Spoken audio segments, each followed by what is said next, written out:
Hello, I'm Dr. Angel, and I'm an early child development consultant from the Growing Brain PH. These virtual learning sessions are meant to support the early years of the parenting journey, especially when children are 0 to 3 years old, because this is when brain development is the fastest and most complex.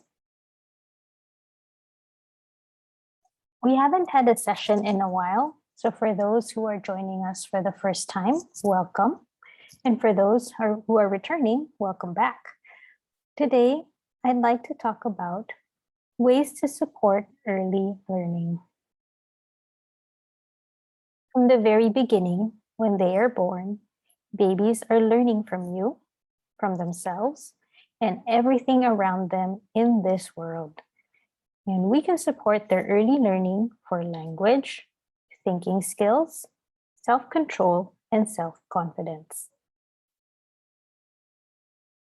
So it makes you wonder, what is going on with our little ones to begin with? What's going on in language? Babies will express their needs and feelings through sounds and cries, body movements, and facial expressions. So after the first few weeks of life, we gradually learn their cues and what they might need based on their cries, based on their movements, and facial expressions. So I've heard moms or parents say, oh, that cry means the diaper's wet, or they need a bottle. And then when they turn towards 1 year old, your baby will begin to use a few words. When they're 2 years old, they might be speaking 2-word phrases. And by the time they're 3 years old, they'll be speaking in short 3 to 5 word sentences. What about thinking? Like we said before, our babies are born learning. Your child is learning how the world works by playing and exploring. Through play, babies and toddlers learn how things work and how to become good problem solvers. Some parents have also asked, are they able to have self-control? And I guess the question to ask also is, what is self-control? Self-control is the ability to manage your feelings and actions in acceptable ways.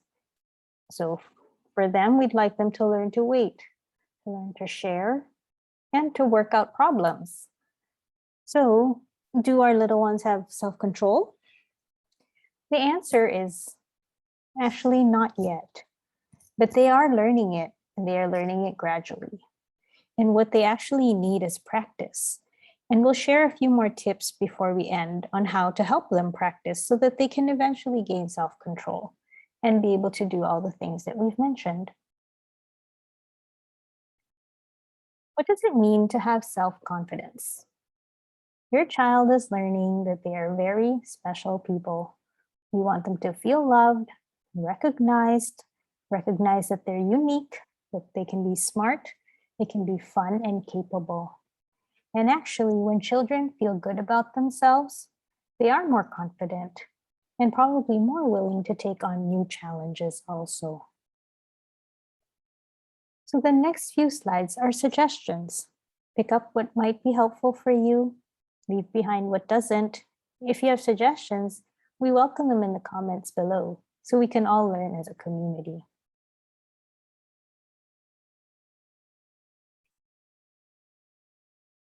Here are some tips for language.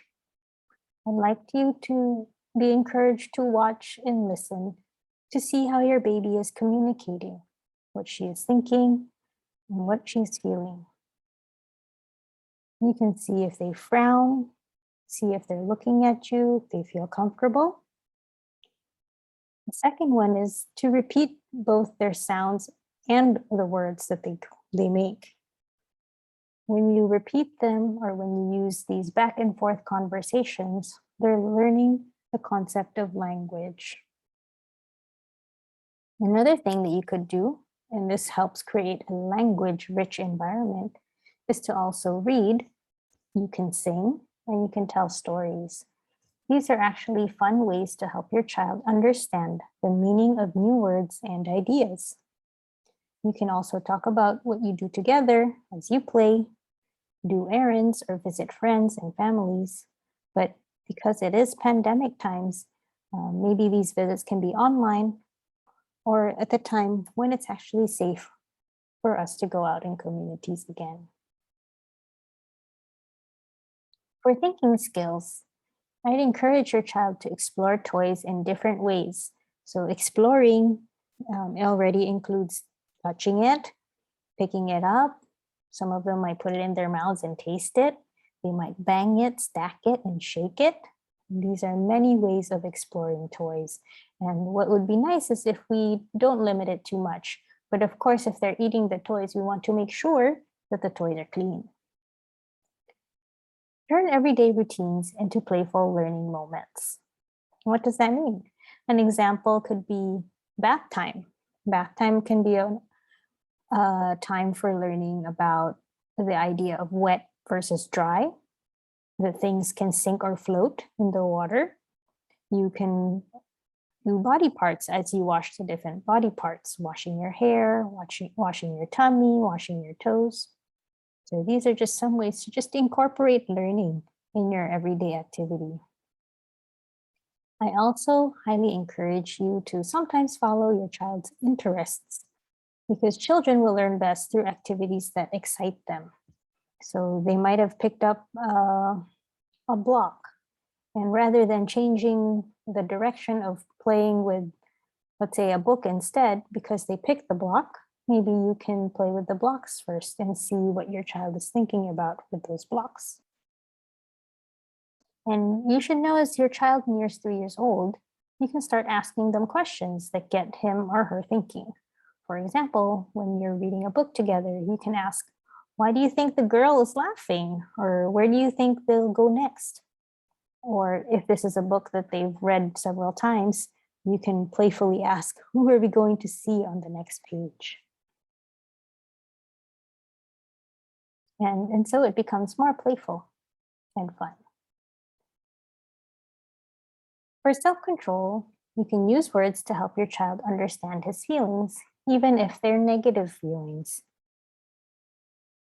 For example, you are really mad because we finished the last piece of the cheese. This teaches them that having feelings is actually not bad. We can even talk about positive feelings too, so that they also recognize these. You look really happy to see Tita.